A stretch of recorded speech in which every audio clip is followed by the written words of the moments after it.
ऐसा recline angle और इतनी बड़ी स्पेस कहीं देखने को मिलेगी? गैस करें कौन सी गाड़ी है ये। तब तक हम बाहर चलते हैं।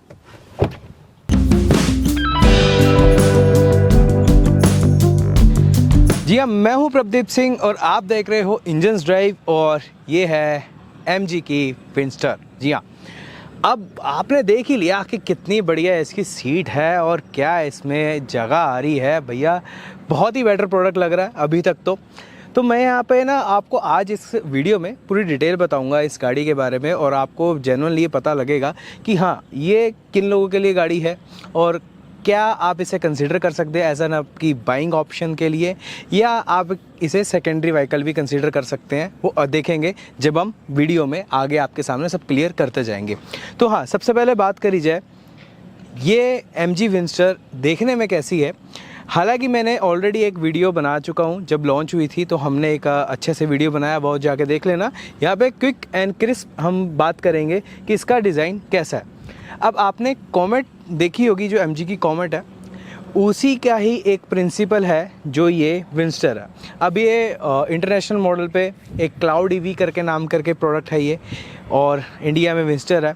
तो हाँ, एक जो प्लेटफॉर्म पे बेस्ड है जिसे कहा जाता है स्केटबोर्ड प्लेटफॉर्म, उसी पे ही बेस्ड है। इसीलिए आपको थोड़ा बहुत डिज़ाइन में इसका मतलब डिफरेंस देखने को मिलेगा दूसरी कन्वेंशन गाड़ियों से। क्योंकि सबसे पहली बात, आपको ऊपर वाला जो हुड है वो छोटा है, नीचे आएंगे तो बम्पर बहुत ज़्यादा आगे एग्रेसिव हो रहा है। ये पहली बार लुक नहीं देखा हमने, और इंटरनेशनली बहुत सारे ऐसे मॉडल्स हैं जहाँ पर ऐसा लुक ऑलरेडी पेट्रोल गाड़ियों में भी यूज़ हो चुका है। लेकिन EV में ये करना आसान है क्योंकि आगे इंजन नहीं है, तो आपको ये आसानी से, ये जो स्पेस है, ये जो यूटिलाइजेशन है, ये आसानी से करने को मिल जाती है। इसीलिए ये लुक ऐसा दिया गया है। और यहाँ पर जो MG का लोगो है ये इल्यूमिनेट होता है, कनेक्टेड लाइट भी दी गई है और एक बड़ा सा प्रोजेक्टर लैंप दिया गया है, काफ़ी अच्छा है, ओवल शेप का दिया गया है। साइड प्रोफाइल इसकी काफ़ी यूनिक है। अब मैंने सामने के तरीके से बताया, आपको यूनिकनेस देखने को मिलेगी। मैंने इसीलिए कैमरा एंगल बहुत अच्छा रखा है। जैसे यहाँ पर आपको देखने को मिल रहा है, काफ़ी छोटा सा हुड है, यहीं पे आपको व्हील आर्च देखने को मिल रहा है बिल्कुल आगे की तरफ, और पिछला व्हील आर्च भी ऐसा ही दिया गया है, बिल्कुल पीछे की तरफ दिया गया है। अब इसका मतलब ये है कि 2700 mm का जो व्हील बेस दिया गया है यहाँ पर, ये सेगमेंट के अंदर कह सकूँ या इस प्राइस टैग के अंदर कह सकूँ सबसे बड़ा व्हील बेस साइज़ है। अब जैसे आपने देखा मेरे पास की है, तो आसानी से आप अनलॉक कर सकते हैं अगर आपके पास कीज़ हो तो वॉक इन करके। तो ये फीचर तो जेन्युइनली काफ़ी अच्छा है और काफ़ी और भी फीचर्स इसमें अच्छे आ रहे हैं। लेकिन मैं यहाँ पे बात करूँ, फ्लश डोर हैंडल्स भी दिए गए हैं साइड प्रोफाइल में, जो काफ़ी क्लीन लुक बनाता है। और इनफैक्ट डोर्स काफ़ी बड़े हैं इसके, जैसा देखने को मिल रहा है, बहुत बड़े डोर्स हैं। और ये सारी जो गार्निशिंग करी हुई है आगे पीछे, ये सब एसेसरीज पार्ट है। तो यहाँ पर आपको ये चीज़ का ध्यान रखना पड़ेगा कि MG जो है एसेसरीज सेपरेटली देगी आपको, लेकिन आपको लगा के देगी यहाँ पर। जैसे व्हील आर्चिस पे है, यहाँ पर आपको ग्रैब हैंडल्स देखने को मिल रहा है, ग्रैब रेस देखने को मिल रही है। तो ये सारी चीज़ें जो हैं एसेसरीज पार्ट है, तो आप इसको कंसीडर करके देखना। और ग्लास एरिया बहुत ज़्यादा एक्सटेंडेड है। अगर आप देखेंगे तो सामने की तरफ भी एक क्वार्टर ग्लास दिया गया है और पीछे की तरफ भी दिया गया है, ताकि अंदर बहुत एरीनेस आ सके। और डोर के साइज़ बड़ा है तो लाजमी है, वहाँ पर भी साइज़ काफ़ी अच्छा दिया गया है। मेन बात हम डिज़ाइन की कर रहे थे, तो डिज़ाइन ना यहाँ पर स्केटबोर्ड जो प्लेटफॉर्म पे हम कह सके जो EVs बन के आ रही हैं, तो ये प्योर EV है, यानी कि इसे स्क्रैच से बनाया गया है किसी पेट्रोल व्हीकल के ऊपर। इसे पेट्रोल गाड़ी के अंदर जैसे हम बैटरी लगा देते हैं नीचे की तरफ, या आगे प्लेस कर देते हैं, पीछे प्लेस कर देते हैं, जो यूजुअली कई मैन्युफैक्चर करते हैं, यहाँ पर वो चीज़ नहीं करी हुई। इसीलिए डिज़ाइन यूनिक है और आपको ये मैक्सिमम स्पेस यूटिलाइजेशन अंदर देखने को मिलेगी जब हम अंदर जाएंगे। लेकिन हाँ, ये डिज़ाइन यूनिक है और मुझे भी काफ़ी पसंद आया है। मैं रियर डिज़ाइन भी दिखाता हूँ आपको, वो भी काफ़ी अच्छा है।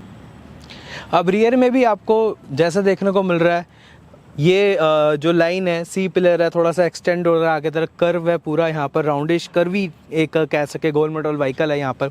तो हाँ, ओवरऑल इस कह सके कि इस पॉइंट को देखते हुए ये मुझे यूनिक डिज़ाइन लग रहा है और आई कैचिंग डिज़ाइन लग रहा है, और डेफिनेटली लोगों को पसंद भी आने वाला है और मुझे भी काफ़ी अच्छा यहाँ पर देखने को लगा। यहाँ पर भी आपको कनेक्टेड लाइट्स दिखी हैं, पीछे की तरफ भी टेल लाइट काफ़ी अच्छी है, काफ़ी यूनिक है, थोड़ी सी शार्प दिखती है। फ्रंट में तो ओवल है, यहाँ पर शार्पनेस है। तो हाँ, एक अच्छा मिक्सचर यहाँ पर देखने को मिलता है। तो डेफिनेटली जो कनेक्टेड लाइंस का एक फ्यूचरिस्टिक डिज़ाइन है यहाँ पर आपको देखने को मिलेगा वेंस्टर के अंदर। अब ना यहाँ पर मैं आपको एक और चीज़ दिखाता हूँ, इसकी जो खासियत है वो है इसको 604 लीटर का बूट स्पेस। जी हाँ, यहाँ पर जो बूट स्पेस दिया गया है ये डेफिनेटली इस सेगमेंट में कह सकें कि जहाँ पे थर्ड रो नहीं आती, जिन सेगमेंट की बात करूँ कैरिन्स या ऐसी कुछ, तो वहाँ उनके हिसाब से देखा जाए तो फिर भी ये बूट स्पेस काफ़ी ज़्यादा है, 604 लीटर का है। और ये जो सीट्स हैं जैसे मैंने स्टार्टिंग में बताया एकदम लाउंज सीट है, तो अगर आप पीछे एक्सेस करेंगे तो बूट स्पेस भी काफ़ी कम हो जाता है। तो वो आप जज करना, जब अगर आप ये कभी लेंगे या कंसीडर कर रहे हैं तो इस चीज़ को, तो अपना बूट स्पेस वहाँ पे कॉम्प्रोमाइज़ हो सकता है। और इसके नीचे कोई आपको स्पेयर व्हील नहीं देखने को मिलेगा, जो मैंने अपनी पहले वाली वीडियो में दिखा चुका हूँ। और वहाँ पर आपको सिर्फ एक सबवूफर दिया गया है और वहाँ पर जो किट्स आती हैं जैसे पंचर किट्स आती हैं वो वहाँ पर आपको देखने को मिलेगी। अब हम वहाँ पर वापस आ गए जहाँ पर हमने शुरुआत करी थी। अब यहाँ पर क्या है, यहाँ की स्पेस के बारे में थोड़ा सा और बात कर लेते हैं। सबसे पहली बात, स्पेस बहुत अच्छी है। 5 फीट 8 इंच मेरी हाइट है, तो नी रूम काफ़ी बढ़िया है। सीट जो है आगे की मेरी हाइट के अकॉर्डिंगली एडजस्ट है और पैर आसानी से फैला सकता हूँ। लेकिन यहाँ पर कैच क्या है कि सबसे पहली बार फ्लोर भी फ्लैट है, तो यहाँ पर कोई भी इशू नहीं आने वाला। वाइड सीट है, 1800 से ऊपर का mm का इसका विड्थ है, तो आसानी से 3 पैसेंजर बैठ सकते हैं। अब यहाँ पर क्या है, थाई सपोर्ट मुझे थोड़ा सा यहाँ पर बेटर हो सकता था, मतलब ओपिनियन है मेरी कि यहाँ पे बेटर हो सकता है। तो यहाँ पर क्या कैच है कि अगर आप रिक्लाइन कर रहे हैं तो आपको काफ़ी अच्छा थाई सपोर्ट देखने को मिलेगा। और अगर आप नॉर्मल पोजीशन पे तो 5 फीट 8 इंच की हाइट के अकॉर्डिंग देखेंगे तो यहाँ पर भी थोड़ा सा हाइट का फ़र्क आपको देखने को मिलेगा, क्योंकि मैं टर्बन बांधता हूँ 6 फुट के ऊपर के लोगों को थोड़ा सा महसूस होगा। बाकी रिक्लाइन करने पे वो चीज़ गायब हो जाएगी। बाकी सीट का कंफर्ट काफ़ी अच्छा है, सोफा साइड सीट है। इसे MG जो है बिजनेस सीट कह रहा है, ये लाउंज सीट कह रहा है, तो ये काफ़ी अच्छा दिया गया है। तो काफ़ी इसमें मैं कह सकता हूँ कंफर्ट के अकॉर्डिंग काफ़ी अच्छा है। खासकर जैसे दिख रहा है ये एक बड़ा सा नाइट जो है सनरूफ भी दिया गया है और यहाँ पर AC वेंट पीछे आपके लिए डेडिकेटेड है। यहाँ पर भी आपको चार्जिंग सॉकेट दी गया हुआ है। बाकी यहाँ पर नॉर्मल आपको सीट जो कि प्लास्टिक दिया गया है, लेकिन बीच में थोड़ा सा सॉफ्ट टच दिया गया है। हाँ, यहाँ पर आपको 3 पॉइंटेड सीट बेल्ट भी है, यहाँ पर आर्मरेस्ट भी दिया गया है।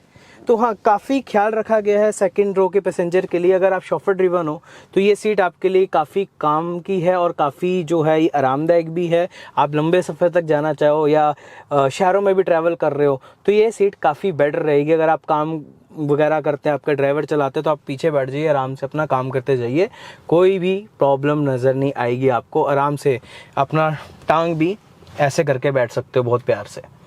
तो हाँ, एस क्लास जितनी स्पेस दिख रहे हैं ना नॉर्मल में, यही सीट आपको देगी।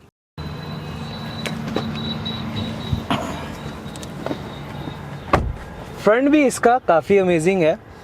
अब यहाँ पर ना मेनली मैंने अपनी पहले वाली वीडियो में काफ़ी चीज़ें बताई हैं, तो यहाँ पे मैं क्रिस्प रखूँगा, फिर से मैं बोल रहा हूँ। अब ये है बड़ी सी डिस्प्ले, ठीक है, ये है 15 इंच से बड़ी डिस्प्ले। अब इसे एक तरीके से मिनी टीवी कह सकते हो। यहाँ पे कुछ MG के फीचर्स आपको देखने को मिलेंगे।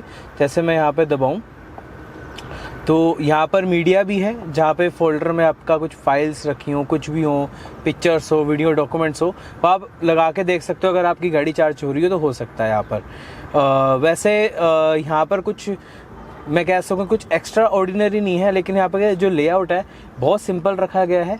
और अगर आप मैं होम बटन दबाऊंगा तो यहाँ पे कुछ शॉर्टकट विजिट्स जिसे हम कहते हैं वो दिए गए हैं। तो यहाँ पर क्या है, सबसे पहले टेम्परेचर का दिए गए, कैबिन मोड्स हैं, इसमें एम्बिएंट लाइटिंग आ रही है, बहुत अच्छी है, नाइट व्यू बहुत बेटर है इसका। मैं यहाँ पे शॉट दिखाऊंगा आपको, बहुत अच्छा है। एप्पल कार पे एंड्रॉइड ऑटो वायरलेस है। यहाँ पर आपको कुछ बैटरी का स्टेटस बता रहा है, मतलब गाड़ी का स्टेटस बता रहा है। बाकी यहाँ पर FM रेडियो सब है। और नीचे वाली एक लाइन पे आपको नॉर्मली जो शॉर्टकट्स हैं वो देखने को मिलेंगे। जैसे इस साइड तो आपके फ़ोन के हो गए, नीचे की तरफ यहाँ पर आपको इस गाड़ी के कंट्रोल देखने को मिलेंगे, जो कि बहुत ही वियर्ड है। सबसे पहले मैं ना आपको एक कंट्रोल दिखाता हूँ, जो कि है इस रूफ को, जो कि ये ब्लाइंड को है खोलने का। अगर आप स्लाइड करेंगे, जैसे फ़ोन में नोटिफिकेशन बार होती है, करेंगे तो यहाँ पर दिया गया है परसेंटेज वाइज खोलना है। तो मैं यहाँ पे पूरा 100% करूँगा तो ये खुल जाएगा। जी हाँ, तो आपको कोई यहाँ पर डेडिकेटेड बटन नहीं दिया हुआ, जो कि अनोइंग है। जी हाँ, मैं अभी अनोइंग लिस्ट की बात कर रहा हूँ, उसके आगे बताता हूँ फीचर लिस्ट। यहाँ पर शॉर्टकट्स दिए गए हैं। काफ़ी सारी चीज़ों के, ब्राइटनेस के, हर चीज़ के। जैसे आपको OVRM फोल्ड करने हैं, मैं यहाँ पे OVRM फोल्ड करता हूँ तो ये फोल्ड हो गया, तो ये भी यहाँ पे शॉर्टकट दिया गया, यानी कि कोई फिजिकल बटन नहीं है।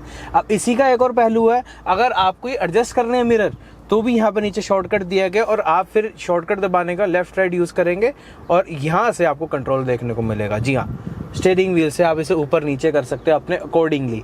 ये थोड़ा सा मैं कह सकता हूँ बहुत अनोइंग भी हो जाता है कभी कभार, थोड़ा नहीं बहुत हो जाता है।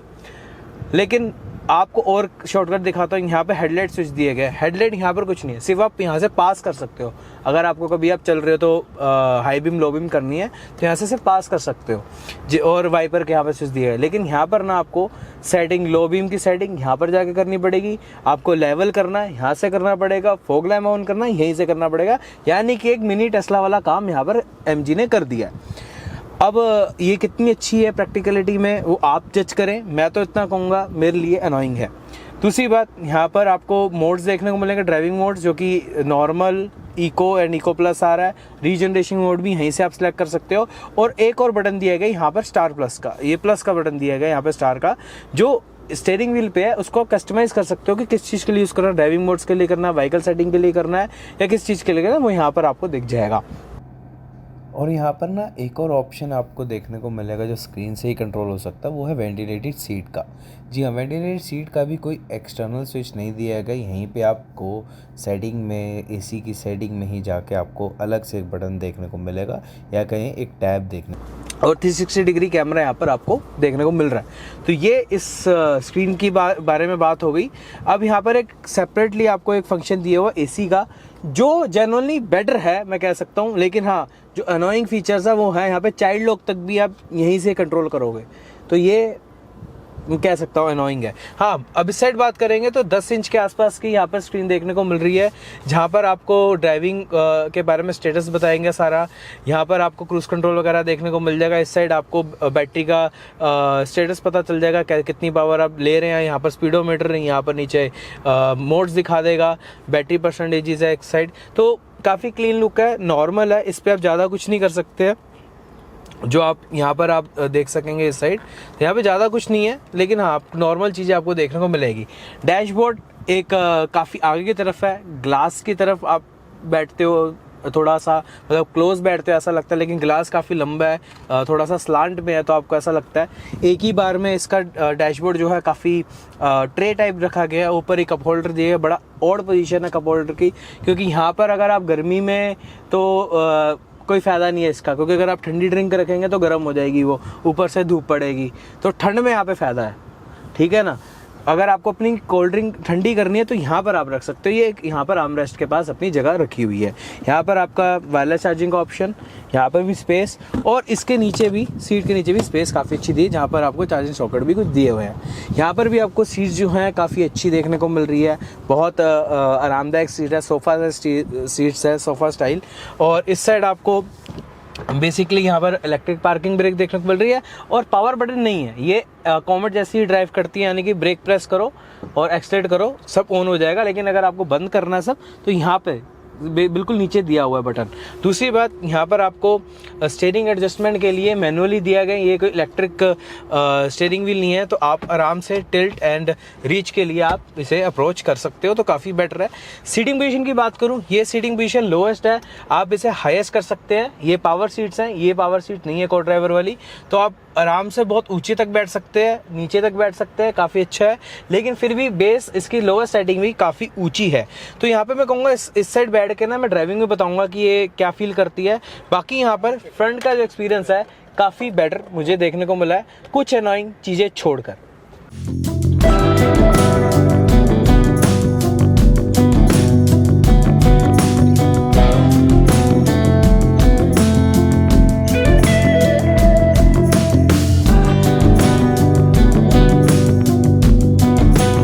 MG पल्सर की जो बैटरी कैपेसिटी है और ये जो मोटर कैपेसिटी है, अगर बात करी जाए तो करीब बैटरी जो है 38 किलोवाट की है, एंड मोटर जो है करीब 136 PS की पावर प्रोड्यूस करती है, 200 न्यूटन मीटर का टॉर्क।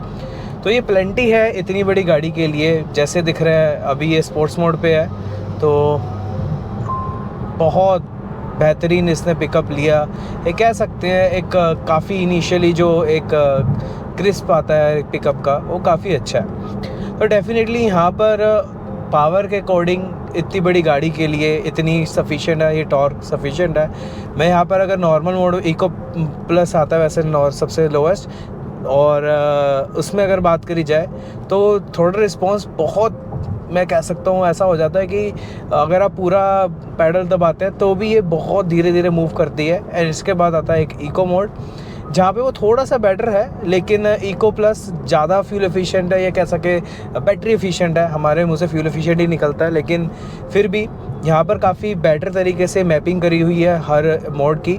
और अगर हम बात करें नॉर्मल की, तो नॉर्मल सबसे बेटर लगता है मुझे, जहाँ पे पावर भी इनिशियल देखने को मिलती है, और अगर आप कह सके पैडल रिस्पॉन्स वहाँ पर भी काफ़ी अच्छा है, लेकिन वो एफिशिएंसी एंड पावर का मिक्सचर आप कह सकते हो।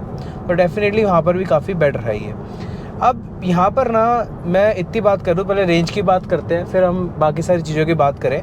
रेंज यहाँ पर ना 330 की जो बताई हुई है रेंज, वो काफ़ी बेटर है अगर हम 38 किलोवाट की बैटरी के लिए अगर कंसीडर करें। एक्चुअल में बेटर इसीलिए भी है क्योंकि यहाँ पर जिस टेक्नोलॉजी के साथ ये चल रही है, प्रिज्मेटिक सेल्स हैं इसमें, और ये काफ़ी जो इसका ट्रैक रिकॉर्ड भी रहा है इंटरनेशनल मार्केट के अंदर बात करें क्लाउड ईवी के नाम से, तो वहाँ पर भी इसका जो रेंज है वो रियलिस्टिक है और काफ़ी बेटर है वो। तो इसी की वजह से ये रेंज रियलिस्टिक लगती है और आपको ये बेटर समझ में आएगी दूसरी ईवी से भी, खासकर रेंज के मामले में। अब बात कर लेते हैं इसकी ड्राइवेबिलिटी और एरिया के बारे में। अब ऐसा है कि यहाँ पर ना सबसे पहली बात, आप डैशबोर्ड जैसे थोड़ा लंबा है कन्वेंशनल गाड़ी से, तो आपको ऐसा लगेगा कि एमपीवी गाड़ी से में बैठे हो, वैसे ही फील होगा, ऊंचे बैठते हो। दूसरी बात, यहाँ पर आपको ग्लास दिखने को मिलता है आगे की तरफ, जो कि ब्लाइंड स्पॉट काफ़ी कम हो जाता है, लेकिन फिर भी आपको ऐसा लगता है कि आप कोई छोटी गाड़ी में नहीं बैठे, बहुत बड़ी गाड़ी में बैठे हो। चौड़ी भी है, जैसे आपको पता है, हमने स्टार्टिंग में बताया था। अब इसका ना रियलिस्टिक वे में काफ़ी अच्छे तरीके से ये जो डायमेंशंस हैं वो कन्वर्ट भी होते हैं। उसका रीज़न क्या है कि विजिबिलिटी आपको अच्छी दिख रही है, हाइट पे बैठते हो कोई प्रॉब्लम नहीं है। 18 इंच के टायर हैं, जहाँ पर आपको व्हील बेस काफ़ी लंबा मिलता है, तो इसीलिए टायर बड़े हैं, तो आप हाइट पे भी बैठते हो। तो ये सारे इसमें एक्सपेक्ट है। लेकिन ड्राइवेबिलिटी में एक और चीज़ ऐड ऑन करते हैं कि स्टेबिलिटी। जी हाँ, लॉन्गर व्हील बेस में स्टेबिलिटी काफ़ी अच्छी आती है, लेकिन इसका ड्रॉबैक क्या होता है, लो स्पीड पे कार जो है थोड़ी सी आपको ऐसा लगेगा यार मनूवर राउंड में थोड़ा हैवी लग रही है, या आप कह सकते हो कि यार मतलब एकदम क्विक नहीं है, तो वैसा थोड़ा सा फील होगा। क्योंकि गाड़ी ठीक है, साइज़ में एक रेटा जितनी ही है लमसम, लेकिन फिर भी आपको फील होगा कि यार उससे भी बड़ी गाड़ी है, क्योंकि व्हील बेस लंबा है। अब यहाँ पर ना जो हाई स्पीड पे बात करे जाए तो स्टेबिलिटी उससे आती है आपको डेफिनेटली। अगर आप क्विक लेन करनी है अपने चेंज तो आप कर सकते हो, लेकिन आपको थोड़ा सा प्लान करना पड़ेगा, ये यहाँ पर है। क्योंकि हर चीज़ यहाँ पर ना आपको ऐसे नहीं लगेगी कि यार बहुत ही स्मूथ है या ऐसा कुछ है, थोड़ा सा प्लान करना पड़ेगा अगर आप इतनी बड़ी गाड़ी चलाने के शौकीन नहीं हो तो। और दूसरी बात, यहाँ पर अगर हम बात करी जाए कि जो पिकअप है या स्टेबिलिटी है इसकी हाई स्पीड पे, वो कैसी है कम से कम 100-120 पे, तो जैसे मैं एक बात कंटिन्यू कर रहा हूँ, स्लो स्पीड पे हैवी है, हाई स्पीड पे काफ़ी अच्छा आपको बैलेंस आउट होगा। क्योंकि जो सस्पेंशन है यहाँ पे स्टिफर दिए गए, लो एंड पे थोड़ा सा स्टिफ है, लगते हैं ज़्यादा, लेकिन अगर आप थोड़ी स्पीड पकड़ते हो 100 के आसपास रखते हो तो बहुत स्टेबल है गाड़ी, बहुत अच्छे से चलती है। मुझे नहीं लगता कि आपको कहीं पे फिर इशू आ सकता है। और हाँ, जो अंडुलेशंस आती हैं, जैसे रोड अनइवन है, हाई स्पीड पे चल रहे हो, तो यूजुअली कई गाड़ियों में सॉफ्टवेयर सस्पेंशन होता है तो बाउंसी फील करती है, ये बिल्कुल नहीं कर रही, ये बहुत अच्छा है। तो जो बॉडी रोल इफेक्ट है वो भी काफ़ी इसमें वेल कंटेन्ड है। और अगर आप कॉर्नरिंग पे बात करेंगे, कुछ बोल रहे थे आप? नहीं। तो वहाँ पर भी आपको ना काफ़ी अच्छा कॉन्फिडेंस देखने को मिलता है। अब बात करें कि जो एक्चुअल इसकी स्टीयरिंग रिस्पॉन्स की बात करें तो स्टीयरिंग रिस्पॉन्स ना आपको नेचुरल फील करता है। मैं यहाँ पे एक बात रखूँगा कि बहुत ऐसा नहीं है कि बहुत स्टिफ फील कर रहा हो कि हाई स्पीड पे बहुत स्टिफ है, नहीं, नेचुरल फील करता है। क्योंकि जो बॉडी है इसकी वाइडर इनफ है, तो नेचुरली जो बैलेंस आता है वो आपको अच्छा लगता है। लेकिन फिर भी इसमें कोई बहुत बेटर इसका मैं कह सकूँ जो रिस्पॉन्स है वो नहीं है। हाँ, लेकिन अगर मैं बात करूँ कि अगर आप डायरेक्शन चेंज करते हैं तो वहाँ पर ये काफ़ी एक्यूरेट है, काफ़ी अच्छे से काम करता है। तो यहाँ पर मैं सेटिस्फाइड हूँ इस चीज़ से, और ब्रेकिंग परफॉर्मेंस इसमें काफ़ी अच्छी है, इवन फील करते हैं, क्योंकि कई हमने एसयूवीज़ में या कई हमने ईवीज़ में भी देखा है वो अनइवन फील करती हैं। यहाँ पर नहीं, अगर मैं ब्रेक मारूंगा ना तो डाइव इन उतनी ज़्यादा नहीं करेगी, क्योंकि 4 डिस्क ब्रेक ऑप्शंस आ रहे हैं इसमें, काफ़ी बेटर दिया गया है। अब बात करते हैं कंफर्ट लेवल की। कंफर्ट लेवल का क्या सीन है, जैसे अब सस्पेंशन है, जैसे मैंने आपको बताया, उसके साथ साथ ना जो कैबिन फील है वो भी एक मैटर करता है। अब टायर तो इसके एक ईवी ओरिएंटेड है, तो यहाँ पर टायर नॉइजेस कम है, लेकिन विंड नॉइज़ है जो हमने फील करीब हमने 100-120 पे भी चलाई, इसको 150 पे भी लेके गए, तो वहाँ पर डेफिनेटली विंड नॉइज़ थोड़ी सी हमें महसूस हुई।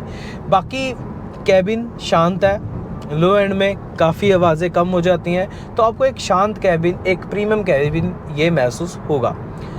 अब यहाँ पर बात कर लेते हैं कि यार हमने स्टार्टिंग में बात करी थी स्पीड की या हर चीज़ की, तो यहाँ पर ना टॉप स्पीड इसकी करीब 154 के आसपास है, और हर मोड की लिमिटेड है, मतलब टॉप स्पीड या कह सके रिस्पॉन्स उसका लिमिटेड है। स्पोर्ट्स मोड में ही करीब 156 तक जाती है। अब यहाँ पर ना ओनरशिप के बारे में बात कर लेते हैं। अगर आपको ये गाड़ी लेनी है, आपको पसंद आ रही है सब ड्राइविंग वगैरह हमारा रिव्यू देखते हुए, तो मैं इतना कहूँगा कि यहाँ पर अगर आप रेगुलर चलाना चाहते हैं, चलाएं, बहुत अच्छी है। थोड़ा साइज़ बड़ा है तो उसको थोड़ा सा आदत पड़ेगी आपको इसको चलाने में, या इसको कभी आप चला के देखेंगे तो आपको थोड़ी सी आदत डालनी पड़ेगी, लेकिन रेगुलर चलाएं, काफ़ी अच्छा रहेगा। आप नॉर्मल यूसेज के लिए अगर सोच रहे हैं तो भी बेटर है, शॉफर ड्रिवन के लिए सोच रहे हैं तो भी अच्छा है। लेकिन यहाँ पर एक कैच है, अगर आप सोच रहे हैं कि भैया कम चलती है हमारी गाड़ी तो हम ले लें, तो यहाँ पर मैं एक चीज़ बता दूं, अगर आप बैटरी अलग से लेते हैं तो यहाँ पर ना आपको एक फ़िक्स चार्जेस देने पड़ेंगे, जो कि 1500 किलोमीटर अगर महीने की एक मिनिमम इनका क्राइटेरिया उतना आपको देना पड़ेगा। 1500 किलोमीटर की अगर आप ड्राइविंग कर लेते हैं महीने के तो अच्छी, अगर नहीं करते तो फिक्स उतना चार्जेस देने पड़ेंगे, जो कि 3.5 किलोमीटर के जो प्राइसिंग है उसके हिसाब से आपको रुपये के हिसाब से आपको देने पड़ेंगे। यहाँ पे मेंशन कर दूंगा जो कैलकुलेशन है, तो ये थोड़ा सा मिनिमम यहाँ पर एक कैच है। लेकिन मैं फिर भी कहूँगा अगर आप इसको रेगुलर चलाना चाहते हैं तो बहुत अच्छी गाड़ी है, इसको रेगुलर चलाएं, कोई दिक्कत नहीं आएगी आपको, और बहुत अच्छा फील करेंगे इसके अंदर बैठ के। क्वालिटी कैबिन है, फीचर सारे आपको अंदर मिल रहे हैं। हाँ, कुछ ऊपर नीचे बात है वो ठीक है, जब आपको आदत हो जाएगी एक बार इस गाड़ी की तो आप आसानी से वो चीज़ जो है ओवरकम कर सकते हैं। तो ये ड्राइविंग के बारे में हमारा था एक छोटा सा ओवरव्यू था। बाकी जो इसकी रेंज है वो सब है, वो रियलिस्टिक है, जब हम बोलते आ रहे हैं तो मुझे वहाँ पर कोई भी ऐसा इशू नहीं लगता। तो हाँ, मैं इतना कहूँगा कि अगर आप इसको कंसीडर कर रहे हैं लेने के लिए तो डेफिनेटली कर सकते हैं। खासकर अगर आप ईवी पे शिफ्ट करना चाहते हैं तो रियलिस्टिक रेंज चाहते हैं तो हाँ, MG विंडसर आपको ये चीज़ प्रोवाइड कर सकती है। अब आपने देख लिया कि चलाने में कैसी है और क्या इसमें फ़ीचर्स आ रहे हैं, क्या एनोइंग चीज़ें हैं, क्या अच्छी चीज़ें हैं, सब आपने चीज़ें जान लिया होगा। अब ना यहाँ पे मैं बात करने वाला हूँ कि यहाँ पर आपको ये किस पॉइंट पे आपको समझ में आएगी या आप इसे क्या कंसीडर कर सकते हैं। अब ऐसा है, सबसे पहली बात जो मैंने स्टार्टिंग में कही, देखने के मामले में ये काफ़ी बड़ी है। जैसे आपको बताया व्हील बेस बड़ा है, चौड़ी गाड़ी है, तो एक प्राइसिंग जो सेट करा हुआ है यहाँ पर करीब 10 लाख रुपए का जो प्राइसिंग है एक शोरूम का, वो बेस वेरिएंट का है। और अभी जिस टाइम हम शूट कर रहे हैं इस टाइम पे प्राइसिंग जो बाकी मॉडल्स की वो रिवील्ड नहीं है। अब पॉइंट एक और है यहाँ पर कि इस साइज़ की गाड़ी के लिए जो 10 लाख रुपए का प्राइसिंग है वो तो बहुत बेटर है, लेकिन यहाँ पर कैच क्या है कि एक बास करके इनका एक लीजिंग प्लेटफॉर्म कह सकते हैं या एक लीजिंग सिस्टम है, जिसमें आप अपनी गाड़ी अलग खरीदते हैं और बैटरी अलग खरीदते हैं। तो ये बड़ा कंफ्यूजिंग मैटर है, क्योंकि यहाँ पर क्या किया है, जब लॉन्च हुई थी गाड़ी तो हमने बताया था कि 3.5 रुपये पर किलोमीटर का एक एवरेज प्राइसिंग निकाला हुआ है इसने। आप जितने किलोमीटर राइड करेंगे, जैसे आपने महीने में 1000 किलोमीटर चलाया तो 3,500 रुपये आपको बैटरी का अलग से देना पड़ेगा। अगर आपकी किस्त भी जारी है तो वो किस्त भी जाएगी और अलग से एक बैटरी की भी किस्त जाएगी, तो तभी थोड़ी ये गाड़ी सस्ती पड़ रही है, वरना इस साइज़ की गाड़ी आपको इस प्राइस टैग पे नहीं देखने को मिलेगी। अब यही वजह है कि MG ना इसे बता रहा है कि ये एक पेट्रोल गाड़ी, जो कि एक सब 4 मीटर SUV की बात करी जाए उनसे, और एक एक्चुअल साइज़ जो कि क्रेटा है या आपकी इनकी ही एक MG ZS EV है, उसके प्राइसिंग में फिर काफ़ी अंतर आ जाता है। मतलब एक छोटी एसयूवी की प्राइसिंग में आपको इतनी बड़ी गाड़ी मिल जाएगी, लेकिन हाँ आपको बैटरी फिर अलग से परचेज़ करनी पड़ेगी या बैटरी का अलग से प्राइस देना पड़ेगा। अब यहाँ पर ना बहुत सारे सवाल होंगे आपके पास कि कैसे इसको परचेज़ करेंगे हम लोग, या कैसे इसको पूरा ओन कर सकते हैं हम लोग, या अगर आपको कुछ पार्ट पेमेंट करनी है कि नहीं करनी। वो सारे प्लान जो है एमजी ने सोच के रखे हैं और हमें तो क्लियर नहीं करे हैं अभी, क्योंकि इस टाइम पे कोई भी प्राइसिंग रिवील नहीं है। एमजी का कहना है कि थोड़े दिन बाद हम जो पैकेजेस हैं सब दिखाएंगे, आपके सामने रखेंगे कि आपको कितना परसेंट, अगर आपको बैटरी ऑन करनी है आप कितना परसेंट कंट्रीब्यूट कर सकते हैं, अगर नहीं ऑन करनी तो आप कितने पैसे आपको देने हैं स्टार्टिंग में, या 3 साल के लिए जो इनका बायबैक गारंटी वाला एक नॉर्म है उसमें उसके टर्न्योर के बाद आपको कितनी बैटरी का प्राइस पड़ेगा अगर आपको बैटरी लेनी भी है बाद में। ये सारी चीज़ें एमजी बाद में क्लियर करेगी। जैसे हमने बताया कि प्राइसिंग जो है वो अनवील सिर्फ एक ही वेरिएंट की हुई थी, वो भी बास सिस्टम के अकॉर्डिंग। लेकिन अभी जब हम एडिट कर रहे थे उस टाइम पे प्राइसिंग अनवील हो चुकी है, जो कि नॉर्मल वेरिएंट की अब स्टार्ट होती है करीब 13.5 लाख से, जो कि टॉप वेरिएंट तक जाती है 15.5 लाख की। तो यहाँ पर ना जो प्राइसिंग का फ़र्क है वो आपको ऐसा देखने को मिलेगा, लेकिन जो प्राइसिंग है एक्चुअल में जो कन्फ्यूज़न थी वो दूर कर दी गई है। हाँ, अगर आपको बास सिस्टम से लेना है तो आपको फिर वो प्राइसिंग जो है कम देखने को मिलेगी अकॉर्डिंग टू देयर जो भी उनका स्पेसिफिक पैकेज होगा वो आपको शोरूम में जाके मिल जाएगा। तो सिंपल शब्दों में यही है कि ये लीजिंग सिस्टम है जहाँ पर बेनिफिट्स आपको लॉन्ग टर्म में शायद कम दिखेंगे, लेकिन शॉर्ट टर्म में इसका बेनिफिट दिख सकता है। जिनको गाड़ी कम चलानी होती है उनके लिए थोड़ा खर्चा बच सकता है। लेकिन यहाँ पर अगर मैं बात करी जाऊँ तो अगर आपको ये कंसीडर करनी है, अगर आप अर्बन राइडर हैं यानी कि शहरों में ज़्यादा पसंद करते हैं चलने के लिए, तो ये गाड़ी बहुत अच्छी है। फैमिली के साथ चलना है या शॉफर ड्रिवन है, यानी कि अगर आपको कोई बहुत महंगी गाड़ी नहीं चाहिए, एक सस्ती ईवी चाहते हैं जिसमें कंफर्ट अच्छा हो, लेग रूम अच्छा हो, तो ये गाड़ी आपके लिए बहुत परफेक्ट है। या आपका परिवार थोड़ा बड़ा भी है, आपको स्पेस अच्छी चाहिए, तो बहुत बेटर है ये गाड़ी। हाँ, थोड़ी ट्रिप अगर लंबी करना चाहते हैं, जैसे हमने आपको बताया कि क्या रेंज आ रही है इसमें, तो ये रेंज के हिसाब से भी ये गाड़ी काफ़ी अच्छी है। अगर आपको जहाँ पे कॉमेट ऑन करनी थी तो कॉमेट से बेटर ऑप्शन मैं इसे कहूँगा। जी हाँ, जहाँ पर रेंज थोड़ी बेटर है, फास्ट चार्जिंग भी सपोर्ट करती है और काफ़ी अच्छी चीज़ें यहाँ पर आपको देखने को मिल भी रही हैं। साथ में एमजी ने यहाँ पर एक और स्कीम अनाउंस करी है जो फर्स्ट कस्टमर्स होंगे पहले साल के लिए, कि यहाँ पे ई हब ऐप है इनकी एक एमजी की, वहाँ पर अगर आप यूज़ करेंगे इसको लेने के बाद और आप 1 साल के लिए किसी भी चार्जिंग प्लेटफॉर्म पर जाएंगे जहाँ पे वो सपोर्ट करता है वो ऐप, वहाँ से जितना मर्जी चार्ज करेंगे, साल में जितना मर्जी चलाइए, आपको 1 रुपया नहीं देना साल में। तो ये स्कीम काफ़ी अच्छी है इनिशियली तौर पे। तो ये जो सारी चीज़ें हैं जो मैंने आपको पहले बताई, ये पहले फर्स्ट ओनर के लिए है, सेकंड ओनर के लिए ये स्कीम नहीं है। तो हाँ, ये वीडियो आपको कैसे लगी, यहाँ तक देखने में कन्फ्यूज़न बहुत हुई होगी और मुझे भी कन्फ्यूज़न है काफ़ी प्राइसिंग को लेके, लेकिन आने वाले टाइम में इसको क्लियर हम करेंगे। तो हाँ, आप कमेंट में मेंशन कर सकते हैं जो भी आपके क्वेश्चंस हैं, जो भी आपको दिक्कत आ रही है समझने में प्राइसिंग के बारे में, तो मेंशन कर सकते हैं, वहाँ पे हम बताना और मैं आपको जवाब भी दूंगा। लेकिन आपको वीडियो कैसी लगी ये बताना जरूर कमेंट सेक्शन के अंदर। अगर अच्छी लगी हो तो प्लीज़ लाइक कर देना ये वीडियो और सब्सक्राइब जरूर कर देना चैनल को भी। Thank you for watching engines drive.